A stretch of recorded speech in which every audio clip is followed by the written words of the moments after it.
Haven't done that either. Totally should. I did say that if I picked up a girl from the party last night, I was going to film that, but that didn't happen. Okay. That would have been gross. that probably would have been too much. Yeah. Hey, live in a day.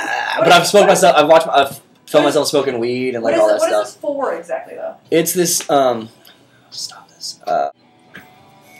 So no, I'm not asking her this today because of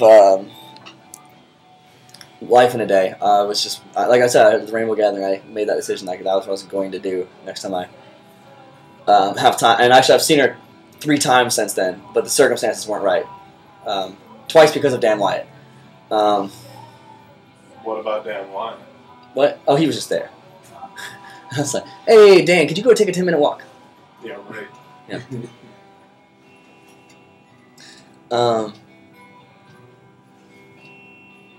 So we'll see. We'll talk about it. So, you're all about this Emily girl, but you're talking about a girl that you nearly went home with last night? No, that wouldn't have been an adventure. I'm just asking. I've had pieces of my heart connected to Emily, like through. I was engaged to a girl. Like Jason asked me straight out, did I ever like hit on her or make any moves at her like while I was with Jesse? No, but while I was engaged to Emily, I did. Oh. So like Different Emily? what? Engaged to a different Yeah. Emily? Or The other two Emily. Emily's? Yes, I did. You are all about all the Emilys. I've been dating a string of Emilys, a string of curly them. a string of curly brunettes, like since high school. Like for some reason, I don't know. I've dated 4 different Emilys, a series of girls with dark hair, curly hair usually, even though hers is more wavy than curly. Quit that. So I think that this obsession has gone on a long time and is deeply rooted enough that I should. At least, like, what if you had a dude who was like you were close friends, you know, for long periods of time, and and he had a lot of feelings for you, and would you say, you know, don't tell me, dude, like keep that to yourself? Like you'd want to know eventually, wouldn't you? Maybe it's flattering in a way. I really prefer not to know, but you're not going to tell them not to tell you. I mean, how are you going to do that? You prefer not to know. It really depends on how you go about it, and how you act after that. If you act afterwards like this can of worms been opened, so now every chance you're gonna be like, I'm playing the wrong thing. Are you interested in me now? How about now? How about now? And that sort of thing can be bothersome. But I mean, like if I don't know. If she says no, it kind of screws up your. It can make you feel. It can make you feel really guilty, and depending on how you deal with that guilt, it can make it so you just avoid the person. I mean, like, and that's not necessarily how I deal with it, but I definitely know people who do. Whoa. Because you don't. If there's somebody that you care about and you just care about them platonically, you don't want to hurt them. You don't want to have to say no. I don't have those feelings for you. You don't want to have to look at their face and see them feeling the way that they feel when you say, I'm sorry, I just can't feel that way about you. I mean, like, and I'm not saying I think that she's going to be that like that. I'm just saying, like, if we're talking worst case scenario here, I mean, it may make it so that then now she's afraid to be around you because you have to basically deal with that disappointment over and over and over. You're disappointing this person that you don't want to be hurting over and over and over, and that can be hard. Well, then maybe it's just time for us to go our separate ways. I mean, if you feel that way about it, I mean, it's perfectly legitimate. It's totally valid for you to say that you want to do that, but you have to understand that it may have an irrevocable impact on your relationship with her. I mean, like, and it may be for better and it may be for worse, but it may be unchangeable. Yes. All these things are options. Do you think it's likely that she has feelings for you? Of course he does. I think Why else would he do it? I think it's 70-30. Like That she is interested in you? is not like 70% not interested. You 30%. said 80-20. Right? I'm being optimistic. You said 95-5. Yeah, well. So you think it's more likely I'm than being not? optimistic too. It's more likely than not that she's not interested in you. It's possible. Probable. I'm just skipping this next break. But if she does, I mean, then Well, you've been. Then a couple of years from now, she might still.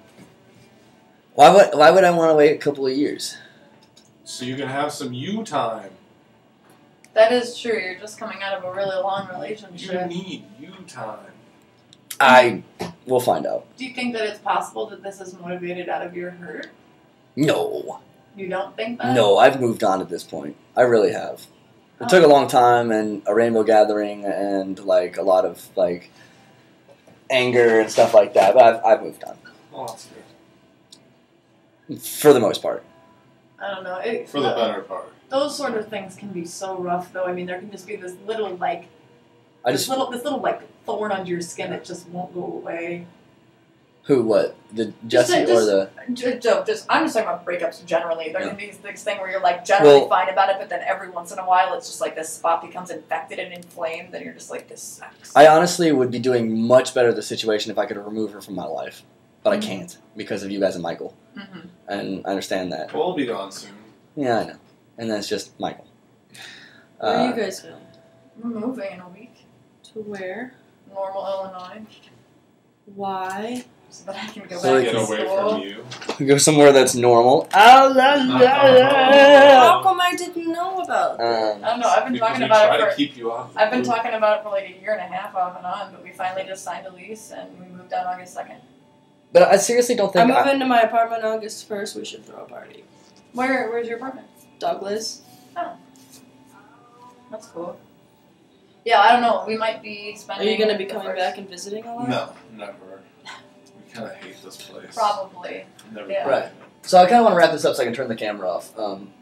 But I was gonna say that like I feel like Emily like has in a way made me the person that I am. Like when we started hanging out, like I was a very sheltered, Tell her that. like Tell her that before you tell her you like her. The only person that makes you who you are is you. We don't. right, dude. Let me explain. People Right, influence Continue. it. I'm listening. People Continue. influence it. Okay, well, as I was saying, yeah, she's a big influence in my shift from being I gotta go babysit. like this, See y'all. like Bye. remember me in high school, and the nerd that I was probably right before we started hanging out, and like Still a nerd. I know, I'm right, It doesn't matter with that. but I never really. She was the first person who assisted me in questioning the government, and she was the first person who opened my eyes to counterculture, and that there were other people in the world who actually thought. You know, I was the Naperville child. I grew up in the Naperville bubble, all of these things, and then she, and definitely some other experiences and stuff like that. But she was like the first person to start speaking truth at me. You know, about like.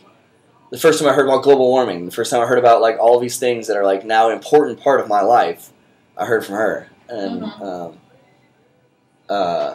so anyway, what should I say to this girl? I completely disagree with Jenna, and I don't think that you should tell her all of that stuff. Because either she has feelings for you or she doesn't, and your speech isn't going to make a goddamn bit of difference about that. She either wants to be with you or she doesn't. And there's not going to be any convincing at this point. If it's all platonic on her end, knowing she might very much appreciate the fact that she's helped you along, but otherwise, if you think there's a good chance that she's not interested, that's just going to be compounding the guilt factor. And if she is interested in you, she doesn't need to hear it. Because she already wants it. Well, should I play Holiday in Cambodia? Did you play it? No, it's on the list. Sure.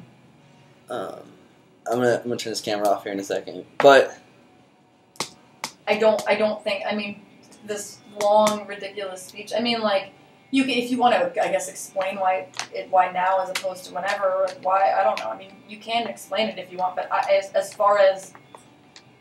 as far as increasing the likelihood of a positive response from her, I don't see that happening. I see that making it more awkward and upsetting if it's a no, and I see it as being completely not necessary if it's a yes. Oh, but here's the good thing. If you don't do it at all, you will have a great time tonight.